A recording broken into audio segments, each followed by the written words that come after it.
we get to November, and you guys keep winning. The games seem to get bigger and bigger. The importance of each game gets bigger and bigger. You've been through 2019 where you've kind of gone through this before. How has this team been able to handle not looking ahead to next week's game or the Oregon State game or what's at stake and focusing on just this 1-0 process that you guys talk about so much? Well, part of the 1-0 process is living in the now. It kind of like focusing on the next step, not what's ahead, what's right in front of you. So, we kind of relate that to everything and take it day by day and, try to focus on 1 week at a time because it's conference play. Every week's a playoff game, basically. So, yeah. Do you find yourself having to snap some of the freshmen kind of back into that? Because I'd imagine when you're in your first year, you're on the in the playoff conversation like this. I'd imagine as a freshman, it's maybe a little bit easy to get sucked into some of that. How do you kind of keep some of these guys out of it if that conversation comes up? I kind of just tell them to don't think about that stuff. Kind of live in the now and stay where we're at right now, be where your feet are, and trying to encourage them to just live in the now. Yeah. How's AB been with that? Because he's obviously the veteran leader, but he went to a school that wasn't exactly qualifying for college football playoffs. Has that mattered, or has it just kind of been the same old with him? I think like one of his biggest things is definitely his poise. So he doesn't really pay attention to any of that stuff. I think all of us are hungry and we're not satisfied with anything we've done this year. So he does a good job. What was that first half like the other day against Washington? Oh, I was standing there because I was out for targeting, but it was pretty cold. It was pretty wet, but I think we hit some adversity in the beginning. We picked it up though. We kept fighting and got the job done. Right. I just mean for you personally, sitting out in the first half, what kind of role did you play and what was that like mentally? Oh, okay. Kind of just encouraging dudes, being basically another coach out there, kind of telling dudes what I see and what can help them while they're out there. Yeah. What's it like seeing on that Travis Dye touchdown, AB makes the correct read and then he runs ahead of Dye to basically give the final block to get him in? Just as seeing that from your quarterback, that's not what most people think of a quarterback to do on run plays like that. That's kind of just what this team's all about. We're all brothers, selfless teammates. So we put it all out there for each other, and that's what it was right there. Watching too much of your tape, right? Yeah, basically. Somebody go back to the week before. We talked like all season, man, but your blocking is, when it's getting national attention. Like what is this like as a receiver? Where obviously all receivers want to catch the ball, but at the same time, how important what you're doing is.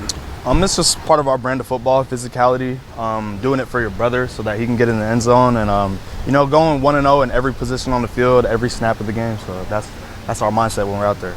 If somebody never saw you play, what game and what catch would be your favorite? I assume it's the Arizona State game, but even though you guys lost because of all. I don't know, man. I'll probably say the next one, really, because I'm really focused on the next one. I kind of don't really like to watch any old highlights. Kind of try to stay where I am now, but I don't know, man. Nothing really comes to mind, to be honest.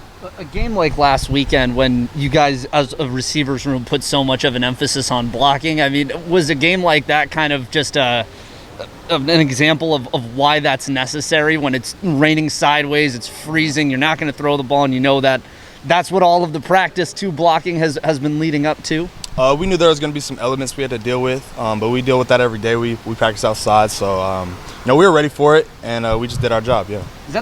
Is that the most harsh weather game you've ever played in? That one and probably the Oregon State one, 2018, was pretty wet. And yeah. Is there anything you do to change your preparation when the game is that wet and cold? Nah, man. It's something that comes with football. We were ready for it, and nothing really changes. This Washington State game seems like last 5 years has always been tough between these two teams. Just what do you attribute that to? I think we have a history of just starting out slow. For some reason, we play Wazoo. I think that's one of the things we're making an emphasis on this week is starting out fast and coming out the right way. Is there anything different on tape for them since the coaching changed, like weeks 1 through 4, that you've seen contrasted to weeks 5 on, about maybe how different they play? Is it anything schematic, or is it more of just like guys that are maybe flying to the ball quicker? What's different, if anything? With Wazoo? Yeah. We're kind of still diving into the film, so there's still some things we got to look at. But we're playing good football. We're gonna be ready for the matchup. We're excited. Can you speak to Anthony as a leader and just Anthony Brown as a leader and the way he stands up here and players walk by? It seems like he's universally liked and respected. And how does he maintain that through the ups and downs of the season? His character, he's always the same person every day. He likes to bring guys with him too. I think a big thing is he helps us stay away from the noise and keep us locked in. His poise is a big thing for us. Just his character overall, he's a great guy, great teammate. How does he keep everybody away from the noise? Is there an example of what that looks like? Just keeping us poised, reminding dudes what the goal is, and that's this snap, this play, whatever we're doing at that time. And yeah, he does a good job. What have you seen out of Devin so far? I mean, just over these last couple of weeks, and what do you attribute to his big improvement just ever since the UCLA game, it seems? He's an explosive player. I've known that from the jump. I think he's starting to show it now. I think he's dove into his preparation a little bit harder these past few weeks, and I think it's showing on the field on Saturdays. Does that come in the way of how he practices, between snaps, or is that prep work that he's doing in the room for film? I think it's both. I think he's putting a lot more into preparation, and I think as far as the field-wise, he's practicing a lot harder, doing all the right things, so it's showing on Saturdays. This is a really random question, but you've done the modeling for the uniforms this season. How does that go about, and what that process is like? I don't know. We just go out there, take pictures, man. It's pretty cool. It's pretty fun. It's regular. It's nothing too special. Is it done before the year starts, or is it a week-by-week thing? It's a week-by-week thing. Are you volunteering for that, or are you? I do when they ask me. Well, whenever they ask me, I'm ready to do it, man. It's no big deal to me. You get the inside scoop a little bit before everybody else of what you guys are wearing. Oh, Is that kind of like locker room gold? Yeah, y'all gonna see Thursday, Friday, whenever they post it, whatever. It's nice though. It's gonna be hard. Do you know before the rest of the team does, though? Oh, well, me and Verone kind of plan out the uniforms throughout the whole year, so that's kind of what we do. So, Okay. Yeah. It's kind of hard thing. Do you guys have like a two-man committee that meets each week? Yeah, us, the EQ dudes, we kind of chop it up and plan out what we're wearing the whole year. Are there ever disagreements between the two of you? Yes, there is. If we're talking fashion, what was the value of those big jackets on the sideline I saw you guys wearing? People were sharing those. Yeah, those were like gold, man. We needed those, but it was wet and cold. Yeah.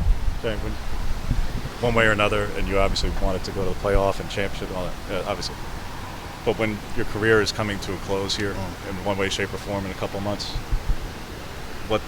does finality start to hit? What is this legacy? Do these things start to hit you more? I try not to think about it. I think I had a moment after the Washington game where I was kind of realizing like, oh wow, this is coming to an end. I got to really enjoy these moments with my teammates and my brothers. So, it's kind of in the back of my head, but I try to just focus on what's going on right now. So how do you or not do you allow for things like a penalty or not getting thrown at as much as any receiver wants? Again, everybody just wants 15 targets a game. So how do you not let things affect you, or do you let things affect you sometimes because you know that this is it, this is the final times that you get? I think just taking advantage of every snap, every moment, every opportunity. Obviously, opportunities are going to be limited regardless of what the play call is, whatever. Just going 1-0 on every play and getting it on my